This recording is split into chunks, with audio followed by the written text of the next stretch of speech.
those of you who don't know me, my name's Jonathan Hassell. I'm CEO of Hassell Inclusion.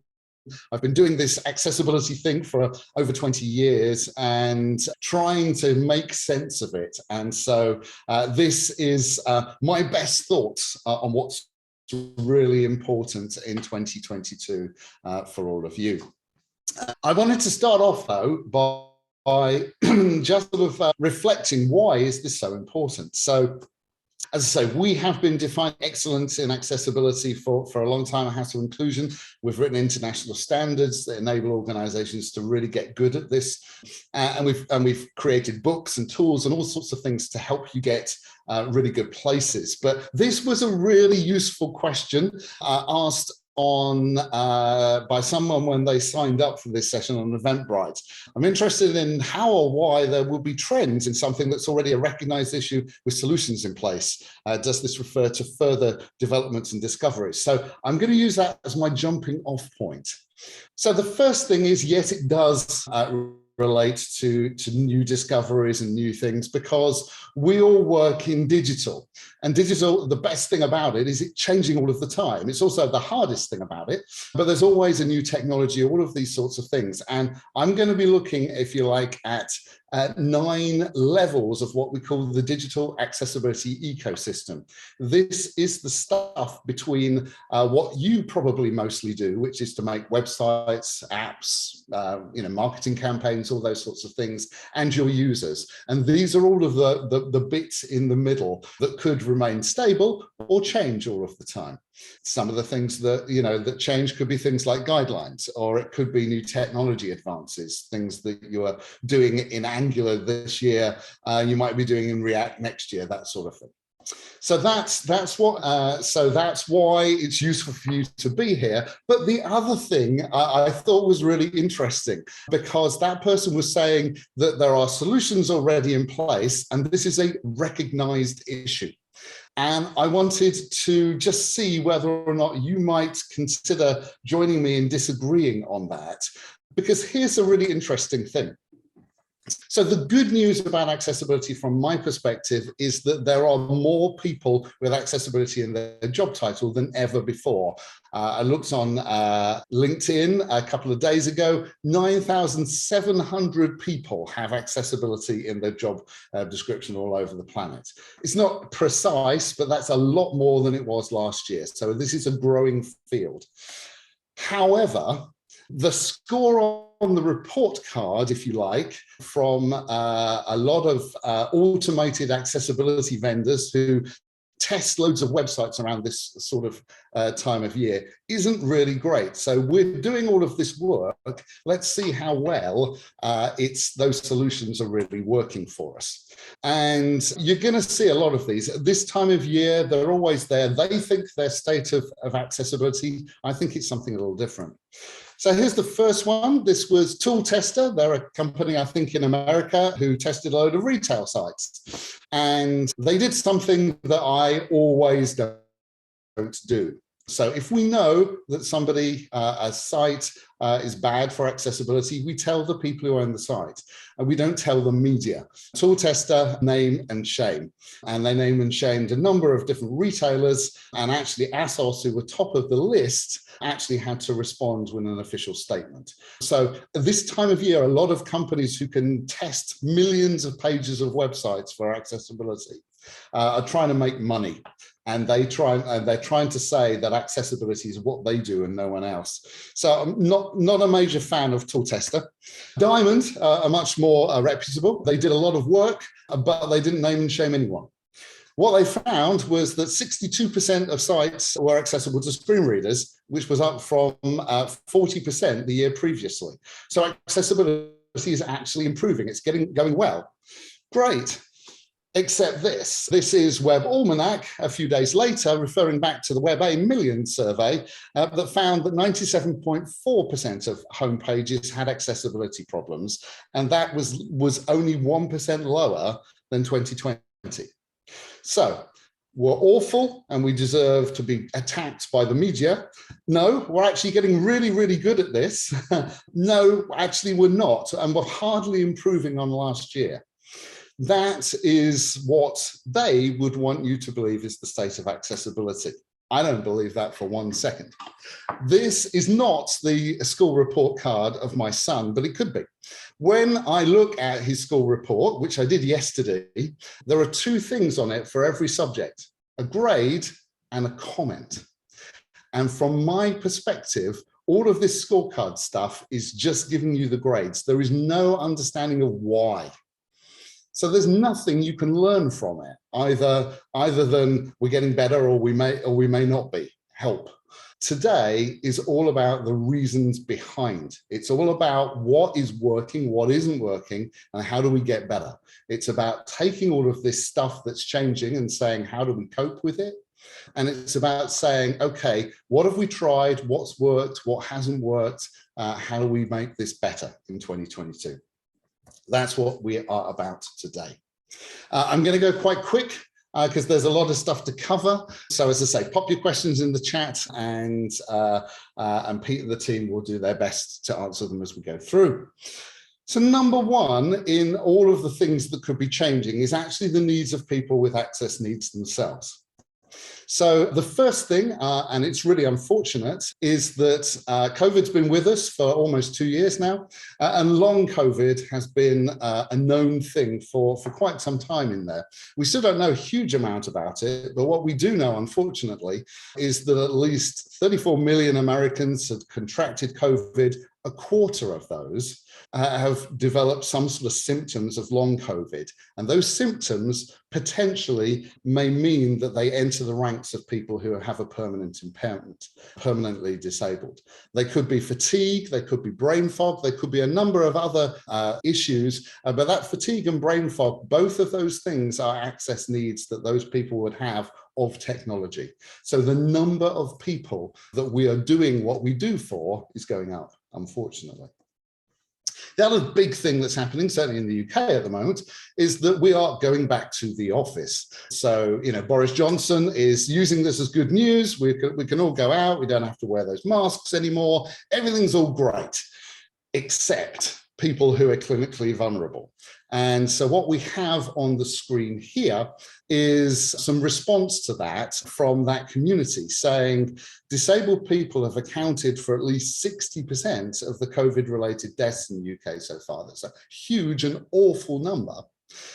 And the government is now taking away any of the requirements for masks or anything like that, which are the sorts of things that would enable them to go out.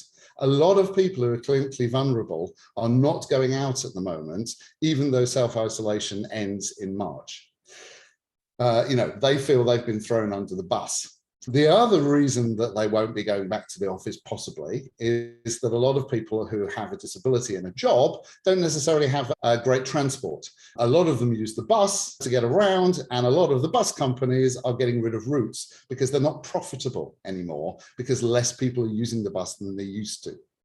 So people may not be able to actually get to the office, which means it's even more important that we do what we do. All of us who enable digital stuff, people with a disability to actually work from home, are doing a great thing for them, and they still need that.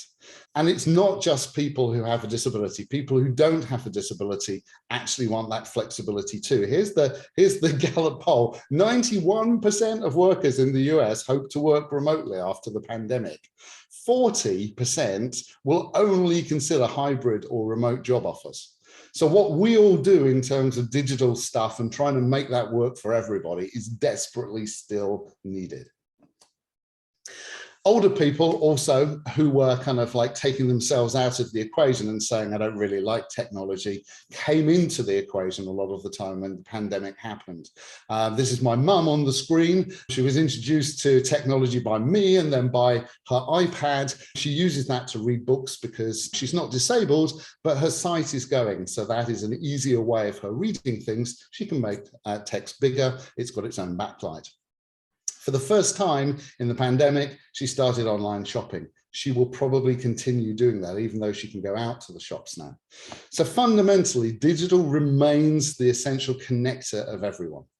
It's a UN human right declared in 2016, and COVID just kind of said, yeah, We weren't overinflated in our opinions of the internet at all. This stuff really, really matters. So what we all do really, really matters. One just last thing about what's happening this year. It feels like hybrid is going to be the word of the year. So hybrid meetings, some people in the office, some people on Zoom. How is that going to work? I may or may not be going to Vienna to a conference to pick up an award in a few weeks' time, bearing in mind that a conference is happening there, but there are so many regulations and things to try and get through. So hybrid conferences are more likely. And hybrid shopping. So supply chains have been hit by COVID as well. And so a lot of people have to shop around lots of different shops to try and find what they're looking for. The figures were that journeys can now involve an average of 9 different touch points. We would want all of those to be accessible for shopping to happen. So it just gives you an idea of where, if you like, the world is in terms of the need for what we do. So the next thing is, do people out there agree with us? Is the legislation there to say this is absolutely essential, it must happen? And are there any changes happening in that? So the first thing is that unless you live in a country that didn't have disability discrimination law before 2021, nothing really changed. There's no massive new laws. The only places that, if you like, have woken up to accessibility are places that signed the UN Convention on the Rights of Persons with Disabilities a while ago and are finally getting that into law. But in general, there are no new laws you need to worry about. However, changes are happening in how those laws are applied. Here's the start. This is US law. This is the one you all expected to see. This is the number of court cases. So, and this is generally biased towards the US, although most of the organizations who are being sued are multinational. UsableNet, who do a lot of figures in this, yeah, their figures for 2021, 4,055 new cases. That was up from 3,503 cases the previous year. So everything is going up. What's happening also is that organizations are being sued more than once. Sometimes once for their website, once for their mobile app, sometimes by different people or different litigants. E-commerce is the main place where a lot of the legal cases are sort of clustered. 412 of the Internet Retailer Top 500 were targeted in the last 4 years. So if you're in retail, you probably know this more than I do. But it's also the smaller companies. So as the larger companies get good at accessibility, the scumbag lawyers, and they really are now attacking the smaller companies. And the key thing, and we'll see it a few times, but it's good to get it out of the way first, overlays. So these are the technologies like Accessibility and all of that sort of stuff, which claim to fix your website's accessibility without you having to do anything or be good at it, have now been proven really not to help. 200 of the companies who were sued in 2021 used that technology, and the technology actually helped the lawsuit happen rather than prevented it happen. Lainey Feingold, I don't know if you know her, she's an amazing lawyer in the States who does a lot of work in this sort of area, has got some really great stuff on her website. I really recommend her to you. Key things, yeah. It's not just websites, it's podcasts now as well. There are lawsuits that are happening on that. And there was a really weird thing, the Winn-Dixie opinion last year, where one of the kind of judges decided accessibility wasn't needed, and that's been reversed. So a lot happening in the legal sense. The really interesting thing is what's happening in terms of underneath that, where legislation is there in a kind of national way for governments and other organizations. So here in Europe, in the UK, we've had the public sector bodies accessibility requirements since 2018. That's part of the European Accessibility Act. So all of the countries in Europe needed to have that on their statute books by June this year. And then everything needs to be, if you like, applied. So apply these provisions by the middle of 2025. What that means is it's not just enough to have the law there, you need to do something about it. And the UK government started doing something about it, 2020, the start of it. They set up a body to do spot checks to see whether or not local governments sites were doing the right thing. And I'd really encourage you, so even if you're not in the UK and you've no interest whatsoever, the report from these guys is miles more interesting than sort of WebAIMS and all the rest of it, because it goes into what people were saying and how things happened. What response did these guys get when they sent audit reports saying that a particular council's website was not very good? Sometimes it was fairly good, but other times it indicated a real barrier, which is the sort of thing that you and I may come across. Here's the quote. To be honest, it had no impact, this audit, on anyone within the organisation other than the comms team, and we found it quite difficult to resolve changes as they were structural or developer issues that only our provider could amend, and found explaining the importance of these changes very challenging. Like most councils in the UK, this was probably a council that got an agency to create their website for them. They got an audit report that says there are all of these problems, and they've never had that conversation with the agency before. They probably created this website years and years ago. There's no contractual terms, no one knows what to do it. And the agency went, well, why should we spend time fixing that thing when everyone has forgotten it? It's a common issue in the value chain, if you like, of how sort of web stuff gets created. Third change. Organizations now realize it's more than the web. So here's a user journey for vaccines in the UK. So Boris, our Prime Minister, would stand up on TV and say, yes, we've got a vaccine. You go to the website to check in on there and book your vaccine. You get an email and text saying when your appointment was. You go to the vaccine centre. There'll be printed signs telling you where to go. There'd then be a printed form you'd need to sign to say you weren't allergic to it, and they give you a printed card after it. If any one of those things isn't accessible to somebody with a disability, they can't get their vaccine, or they can't prove that they've got it. And it's that user journey that made the UK government say, actually, this isn't about the web anymore. This is about everything we do in social media and marketing and communications. So earlier last year, they put in place requirements for all of their agencies to get good at accessibility. This ISO 30071 Part 1, which is the standard that we've created to help organizations do that, is a requirement if you want to be one of those government agencies these days. And it was a real rude awakening for some people in the marketing space, because they said things like, well, we don't do websites. And the government said, yeah, but you do social media, and that needs to be accessible as well. And you put stuff up on YouTube and all of these sorts of things. It's not about the web, just the web anymore. We've been helping people with this sort of thing for years. So there is stuff. We actually did a webinar around about the middle of last year on that subject. So if you need things there, as I say, register for HiHub and you can get that. Fourth change. Procurement requirements start to become real. So it's quite interesting. Some people who are kind of waking up to accessibility are going, oh, wow, there are accessibility requirements around procurement.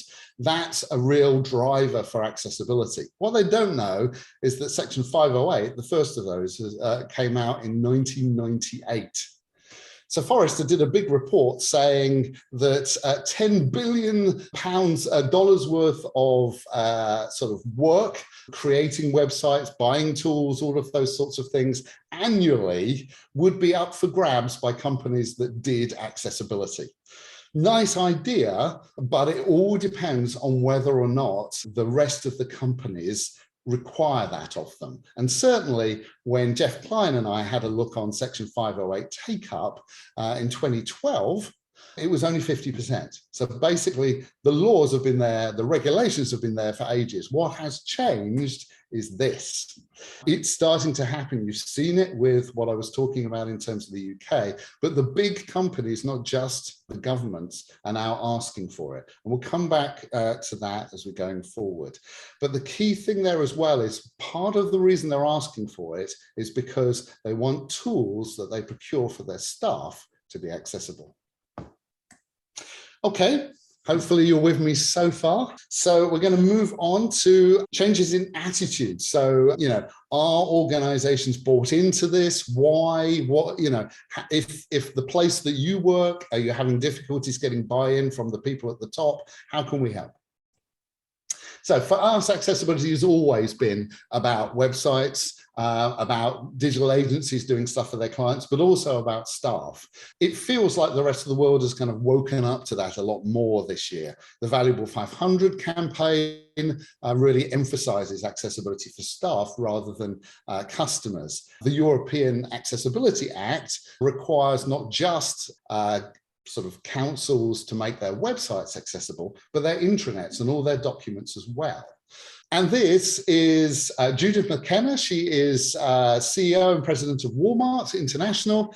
And this was December, her saying that they want accessibility throughout their supply chain, suppliers, associates, and customer base. So everything needs to be accessible. This is a harder job than we were all doing a few years ago because there's more to do.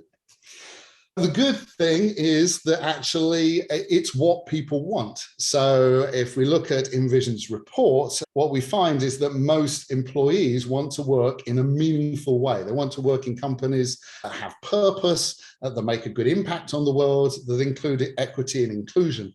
And 53% said that accessibility was part of that. So people who weren't even thinking about accessibility are now saying, no, actually, if our company doesn't do this, as an employee, I'm not quite sure I like that. So what it means is that a lot of companies who are providing software as a service tools, so all of the stuff that we probably use day in, day out in our jobs, need to make them more accessible if the people who are procuring them, the big companies, ask. And that's always been the hard thing. This is a quote from midway through last year when I was chatting with a large tool vendor, and they were saying, a company comes to them and says, if we buy your product, is it accessible, yes or no? And they can't answer that question because it's the wrong question. It's not a yes or no answer. It's not perfectly accessible, but it's not awful either. If it's 93%, what's the answer to that question? The good news in the case study, and unfortunately I'm not able to share which organization this is, but I will be able to later in the year. This is how they have changed their procurement for internal tools this year. Originally, it was not in procurement. Then they asked those questions like, give us the VPAT, is it accessible or not? They've got to a point now where they say, you give us your product and we'll test it with our people with disabilities. And if they say it's good enough, we'll buy it from you. That's a really interesting thing because that's exactly what this person up here wanted, who makes those tools. You then need to prove that it will continue to be accessible. That's the next thing. And that particular organization is going even further. They are saying, if you need some help doing that, as a supplier of ours, we will get us, so my team, train all of their people in that big organization. We are now training their suppliers. That's where we're at in 2021. And that's a really interesting thing. So I don't know if procurement is your thing, but if it is, we've got some really good stuff that you can kind of find on our website. If you just put in 5 key accessibility questions to ask, you'll find that there. Next thing, virtuous is the new cool. That's what everyone's saying. All the brands out there, the business to consumer brands want people to think well of them. And so they need to be telling stories. It's not just good enough to say, we care about this stuff, but you actually need to prove it. So some really useful things happening. For example, you can see at the top there, the Quieter Morning. That's a UK supermarket that said people who are neurodiverse, so people who are dyslexic, especially people who are autistic, sometimes find really busy supermarkets problematic. So what we're going to do is we're going to make a time where everything is quieter, less people, less noise, so they can have a better experience. That's gone viral in supermarkets in the UK. And it's that sort of thing where organizations are really getting benefits. So who's making it all happen? Well, if you look at Forrester's survey, 84% of companies are doing accessibility, but only 36% have the people at the top bought into it. So there's still a lot of grassroots stuff happening, loads of people doing accessibility, and they've not really got somebody at the top saying this is important and I really want you to do it. So if you're in that situation, and we know that there are a number of people on these calls that are, we've got some tools that can help. We've got some benefit tools on HireHub to try and help you with that. We've also got benefits workshops that we're doing in lots of different organizations to try and get them through what they can win from accessibility, because that's the sort of thing that if you haven't got it yet where you work, if you can get that in place, everything that you do is so much easier, and you can probably find a team to do it around you. Cool. So changes in underlying technologies. Okay, so we're going closer to the sort of things that you do. These are the sort of devices that you might need to be creating sort of apps for, those sorts of things going forwards. What's happening out there? Well, you know, there's new technology categories being created all of the time. I don't want to spend too long on this session doing this, but two I would just flag up. The first one you all know is the company that used to be Facebook's now Meta.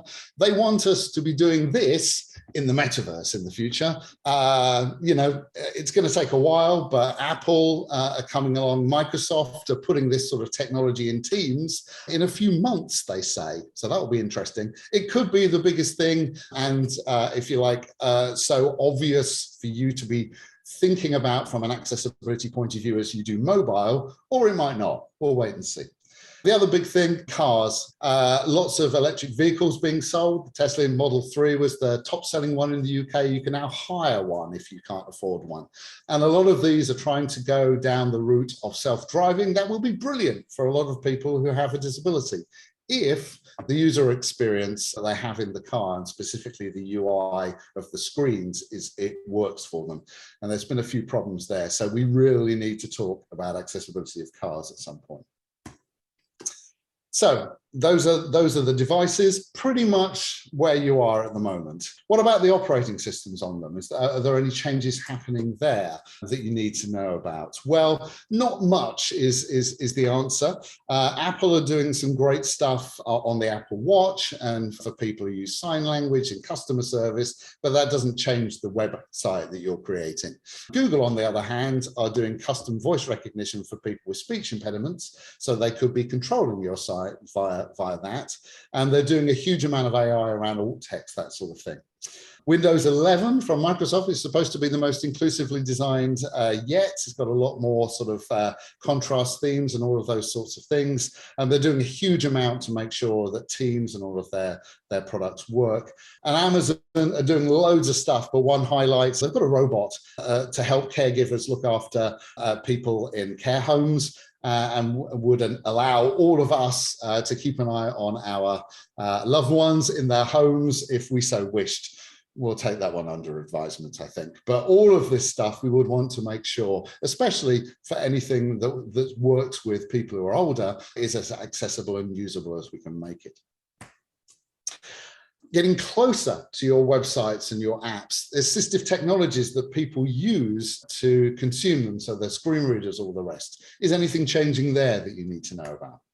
Answer, not much. JAWS, the most famous screen reader, has got improved performance for Microsoft apps. And this year you can get JAWS in one ear and Zoom or YouTube in the other ear. That is what they've done this year. That second thing is actually kind of cool. For those of you who are into kind of WCAG, you'll know that you shouldn't autoplay video because you don't want the video and the screen reader speaking at the same time. This kind of helps that a little bit, but I'd still continue doing that if I were you. The latest NVDA, which is the other sort of screen reader that most people use on a PC, has just got some more stuff for braille displays. And there's nothing much really happening with Zoom Text Dragon and the rest of the tools out there either. The interesting things are actually happening, I think, in things that aren't totally ATs, but are around it. So Be My Eyes, which is the app that allows somebody who's blind to take a photo of something and then get somebody in another part of the world to tell them what they're looking at. They partnered with the Department of Health in the UK to help people understand whether or not they had COVID on their tests. Massively important stuff, really, really good. Hopefully you'll be appreciating the captions that we've got for this if you need them, and hopefully you will like the quality of captions and the cost of captions. So the quality is going up, the cost is going down, massively important for the streaming industry. We're probably all Disney Plusing, Netflixing, HBO Maxing, all the rest of it, all of the time. We need to make sure all of that stuff is accessible, and actually the cost of captions is a big thing there. And even things like passwordless login from ChatGenie and things like that can be of real help with a lot of people who are dyslexic who can't remember their passwords. Not necessarily considered by them an assistive technology, but it certainly would be my mate Tom. Also, the other thing, all of those new categories of device, so the robots and all the rest of it, if you can control them from your phone and make the phone app accessible, your phone then becomes your accessible remote control for the world. And it's that sort of thing that is really helpful. And so if you're working in mobile apps, I think you'll always have a job.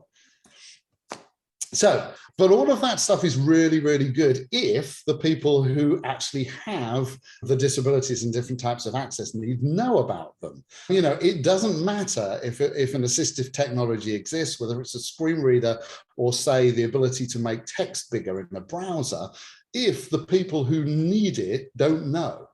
So just a small point. So I was chatting with Hector Minto at Microsoft last Friday, and he's doing a huge amount to try and make sure that people understand the accessibility features in the products they already own.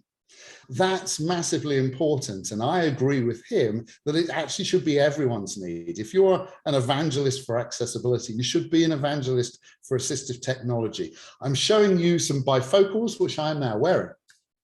Why am I showing you these? Well, because this is the thing that happens. Even if there is a solution to the problem that you have, an assistive technology, and this is one, that solves the problem.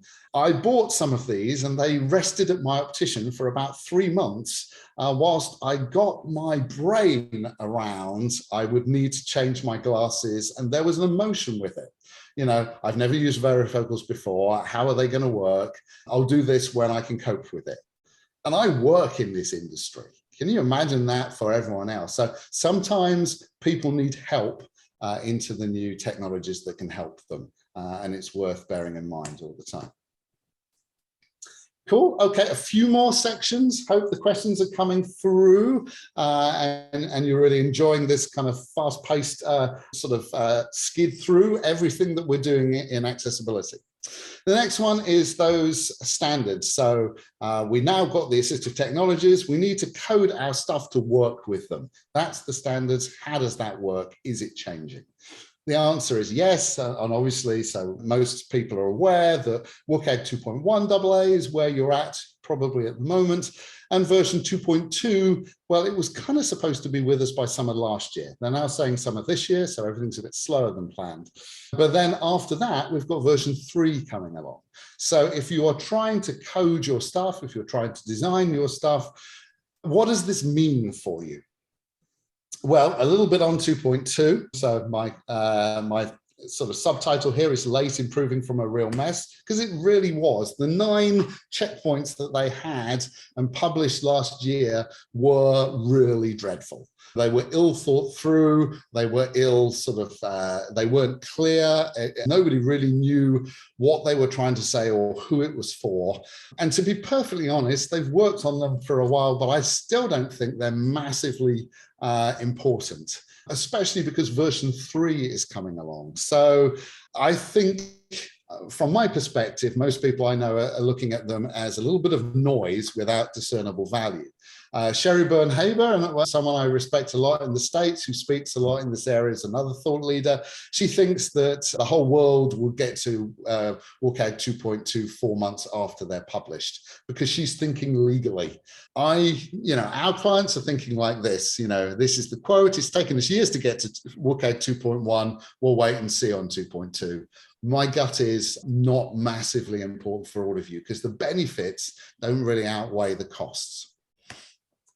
WCAG 3. This is the really interesting one. And actually, these slides are pretty much exactly what I said this time last year. So the only thing that's changed on these is the date. It's been pushed back. And we now know a few more things about the detail of things. WCAG 3 is designed to be not backwards compatible with everything that has come before. It's a big bang. It's a complete restructure. So it writes a lot of things that are really wrong in WCAG, but it's going to take a lot of work for organizations to try and work out what to do with it. We reckon probably the end of next year, sort of 2023, probably sometime in 2024 coming out on these ones. But some people are trying to pull that into the present. So this APCA thing you can see here, this is a new way of doing color contrast. Miles better than the old one, but miles more complex, because it includes not just, you can use these colors in these combinations, but also you can use these colors in these combinations if you're using this font. And if you're using a different font, you'll need to recalculate it again. It's going to be loads more work. And that's what WCAG 3 really kind of feels like, if you like. It's going to be loads more work. It's going to be useful for the users, but for the people who have to do that work, I would put this off until the time when that is really secure and we understand who is asking for it. Let's say we've done a full strategic white paper on this, so if you need that, please let us know. But I wouldn't worry with WCAG 3 at the moment. What I would consider is neurodiversity. It's massively hot right now with especially all of our clients. We did some work a few years ago with the National Autistic Society to try and find the things that were missing in WCAG for people who were autistic and people who had autism and dyslexia at the same time. And we're helping a lot of organizations, if you like, really win with this at the moment. It's a group that are very much in focus, and there are some great things you can do for them. So if you need, please let us know and we can talk you through those. The good thing, that metaverse that's coming along, yep, there are some guidelines already. So if that's your thing, they're here. The other thing to think about, we're having a great discussion with an organization that does refits of huge buildings, those sorts of things, football stadia. And they do inclusive design of the built environment, and we do digital. And that is coming together in many, many places, especially as people think about going back to the office. What does that office look like? Does it need a refresh? Are you going to introduce some technology into that to help the people flow through all the rest of it? So you may want to consider digital plus built environment. Again, we work in these areas so we can help. We did a workshop on all of this sort of stuff. Gosh, I think it was February last year we did standards. So if there are things you need in this area, again, you'll find it on HiHub. Cool. Okay, so a few more, and I'm coming to the one that most people sort of were most interested in real soon now, which is all about processes. But before we get there, it's worth just noting that oftentimes when you create something digital, you are not in control of all of it. None of us kind of like hack HTML and JavaScript from scratch anymore. We use tools to help us get there more quickly. How are those working for you? And I just want to ask some questions really of you because we don't have time to do more. But if you want the answers, again, come back to us. You know, how accessible are the frameworks and libraries that you're using to make your website, the content management systems that you're using to maintain it? If you're using no-code solutions that are becoming more and more popular, things like Shopify, to get e-commerce onto what you're doing, then is that actually providing accessibility because you aren't the one who's coding it? So you're standing on, and social media is another big thing. So you're not in control of what Twitter do in the accessibility of their platform. The same for Facebook and all the rest of them. So if you're putting stuff out on social media, is the platform itself accessible? Does it provide capabilities so that you can make the content you put on it accessible?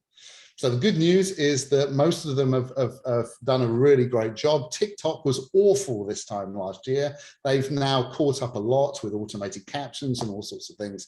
But the key thing is now the platforms are good. Are the people in your organization who use them good? Do they know that if they put an image there, they should put some alt text on? If they put a video, it should have captions, that sort of thing. The other thing, if we're looking at staff, is documents. We create these all of the time. You know, I'm presenting from one right now. We use Office 365. Others use Google Docs. I work. Stuff comes through in PDFs. All of this stuff needs to be accessible. And the way you share them as well. So whether it's putting them on an intranet, Google Sites, SharePoint, emailing them to each other, even the email itself needs to be accessible. So all of these sorts of things are things to be thinking about in the slightly wider world of accessibility we have. How is it supported in all those tools you use all of the time? So, you know, for example, if you're using Degreed as your learning management system for upskilling new staff, is that accessible? You know, all of these sorts of questions are the ones that if you're working, if you like, in the more strategic side of accessibility, you need to be thinking about. So design is the next thing. So design patterns, components, thinking. I'm not going to spend long on this at all because I want to spend March looking at this, because most of the stuff that I'm finding out there is not what most of the designers that I'm talking to are talking about. If you look at the trends out there, simple, informative, minimal interfaces, that's a real positive for accessibility. Wild typography, no rules, just use whatever you like, that's a real negative for accessibility.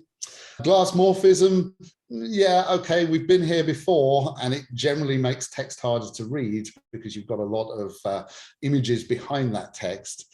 And interactive prototypes, as I say, Figma seems to have taken over the entire world when it comes to design, and the interactive prototypes there could be really, really helpful. But when you're testing those, can you test them with people with disabilities as well? This is the sort of stuff that we haven't got time for today, and I really wanted to have a discussion about these sorts of things, because I know we've got loads of designers who come on these webinars. So we're going to be doing that in March. Hope that's okay for you. The final section before we get to questions is processes, methods, how all of this stuff, if you like, comes together. And this is now hugely in demand. People want to know what works and what doesn't, so that they're spending their time doing the right thing. And when we asked people what they wanted from this session, of all of these things that I've been going through, which was most important for them in 2022, this was the top by miles. So why is that? Well, I think it's because we've got more people doing accessibility than ever before, for more organizations, over more of their business. So it's not just that website, it's the social, all the rest of it. And also, we've got a lot of people who are new to accessibility who are coming in, trying to work out how all of this works, but also a lot of people who are stepping up. I used to be an accessibility specialist, I'm now a senior, or I'm now the head of this, because we can now actually have that job. So it's my job now to make sure that everything that we're doing in this space is really good, because finally we've got the buy-in from the people at the top. I don't know if that speaks to your situation, but that's where a lot of people are this time of year. The key thing is to make sure that you're standing on the shoulders of giants, and you're able to learn from everybody. And we've been working in this particular area since I was that role at the BBC about like 13 years ago. So I was head of accessibility. It was my job to make sure everything worked across everything. And as I say, we've taken people up this journey from awareness to competence to compliance to advantage, not for their products, for their organization. The way that we do it these days is via the international standard that I created. So I tried to take all of that stuff I did at the BEEB, I then put it into a British standard, and then people love that so much that we then took that to an international standard to say, does it work in Korea and Japan and China and America and Canada, etc., etc. The great thing about the work that we did was the world that we are in today is the world that we thought was coming. So it's all in the international standard. It goes beyond web. It's a mobile to some of those new technologies. What do you do if there aren't any guidelines created for the sort of thing you're creating? It goes beyond the technical standards to talk about how you get good at this as an organization. As I say, that is the international standard that we created. And we're helping lots of organizations use it to help them on their journey forwards. It is a little complicated in that there are lots of different things, lots of different categories of maturity in there. As I say, there are other maturity models out there. The reason we believe this one is so valuable is it's an international standard. It wasn't created by me and my friends. It wasn't created by Microsoft. It wasn't created by an accessibility company somewhere. It wasn't created in one country. It's something that has been worked on by people all over the planet. So this stuff really works. And so what we do is we help people understand where they are on various of the scores here. Everything from sort of policies and how you do governance across these things, how you get things into your processes, all of this sort of stuff.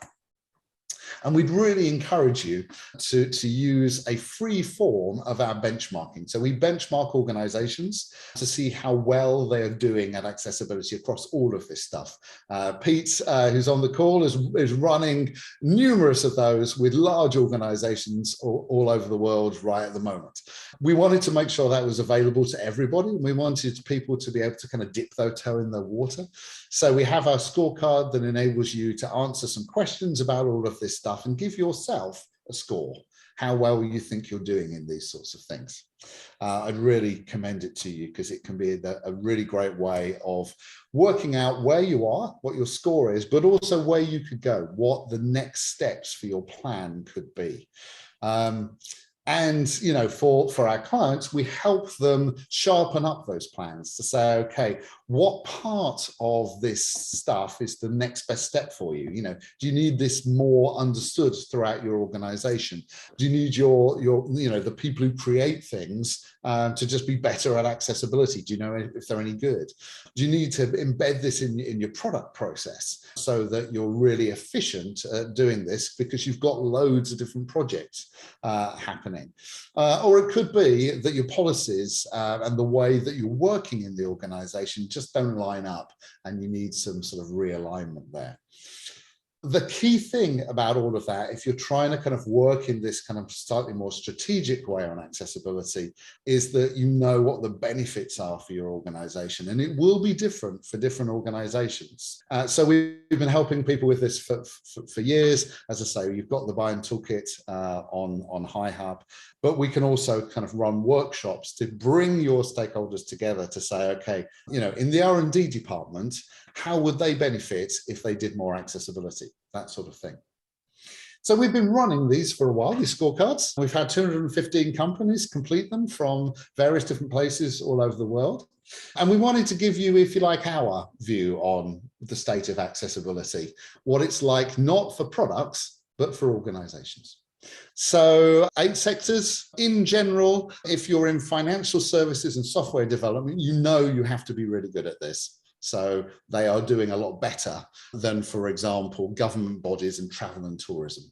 Some things that we've kind of pulled out of here, just to give you a kind of flavor of some of this stuff. We've got more on HiHub because we presented a lot on this a month ago. A lot of organizations have got strong buy-in to diversity and inclusion, but it doesn't go into funding and action. So, you know, they may have like 55% buy-in on one, but actually are the kind of like the people with the purse strings committed? That was down to 25%. So that's the sort of thing where we look at that and go, oh, well, of course, what they need is help in the buy-in. We've got a lot of organizations who are really not embedding accessibility from the start. You'll have heard things like shift left. It's not just about testing, it's about requirements. You really need to be doing accessibility, thinking about it right from the start. But only 42% of the organizations that did our scorecard so far are doing that. Most are testing. So for local governments, it was pretty much all of them, but only 60% managed to fix issues. If you actually compare that to the non-government people, only 33% were fixing things. So there's more audits happening than fixing, which in the end doesn't really get us to where we want to be, does it? And only 14% of organizations ask for accessibility audit results when an agency has created something for them. So every time you go out to an agency, it's entirely possible you're not getting what you need for accessibility because you don't ask. So 59% of organizations have got no idea how good their staff are at accessibility. They don't ask. Only 16% actually do any assessment. And that's the sort of thing that you really need to be on top of to get accessibility really kind of going well. And one just last thing of some sort of figures coming out of here. For us, you'll have heard it all the way through. If you do accessibility in the right way, it is affordable and it could also get you loads and loads of benefits. But if you're not actually counting those benefits, if you're not looking at the return on investment, you could be doing all of the great stuff now when accessibility is hot. And in a few years' time, when people have thought about something else and they prefer that, you won't be able to fight your corner. Nobody will say, we want to keep on spending loads of money on accessibility if they don't think it's good for the business. And only 4% of organizations are thinking about that. That's the sort of things that you get.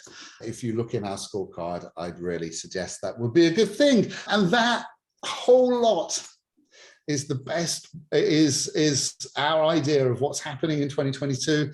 The best way of keeping up to speed is to log into HiHub, to register. You'll keep on getting these webinars every month. And Pete, yeah, do we have time for maybe one question? Let me just have a quick, where on earth did I put the questions? There's quite a couple of questions about what happens when you have suppliers who's not thinking about it properly. I mean, we had a couple of questions in there saying, hey, the Eventbrite or Zoom registration is not quite accessible. Yeah. And what happens when we ask a supplier who doesn't think it's their problem? Yeah, so in some ways you don't have a leg to stand on, unfortunately, because so if it's hard for you to get buy-in from your boss, who cares, and you can say to him, you'll get all of these benefits if you do this, it's so much harder to go back to a website company that you may not have spoken to for like 3 years. They've got nothing in their contracts to say that they need to listen to you. And who is going to spend that money to get everything better? The best way is to never get into that circumstance by actually getting procurement right going forward. So the way we always look at it is get your procurement processes right going forward so this problem doesn't keep recurring. And then deal with the really hard thing, which is how do you try and get those suppliers to come with you and maybe kind of fix their product. One way of doing that is to do the sort of thing that we talk about in our benefits, which is, you know, so that slide that said, you know, there is $18 billion out there for companies who are accessible. And if you're not, you don't get that money. You can't sell into the government. If that is true, if the government is actually now asking those questions, then you saying to a supplier, you've got to improve the accessibility of your product is not just you, but actually all of the people behind that, if you see what I mean. So from my perspective, you're actually doing them a favor. And so you want something back in return, which is them to react in a way that isn't, no, we're not going to do that. If they're a tiny little web company, they're probably not. But if they're one of any note, hopefully you can pull them into a slipstream of accessibility that says, if you get good at this, you can sell your product to more companies. Oh, and by the way, as soon as we can get rid of your horrible website or tool or whatever it is, as soon as we've got a break clause in our contract where we can stop paying you for this thing, we will do that sort of thing. So unfortunately, it comes down to kind of strong words normally done by kind of like business people and lawyers. But that's the thing that we found, really works. If they want to continue working with you going forwards, you have a chance. If they don't care, wipe your feet and move on to something else. So we've hit our time, and we recognize some of you have needed to drop off because it's hit 3 o'clock. Thank you.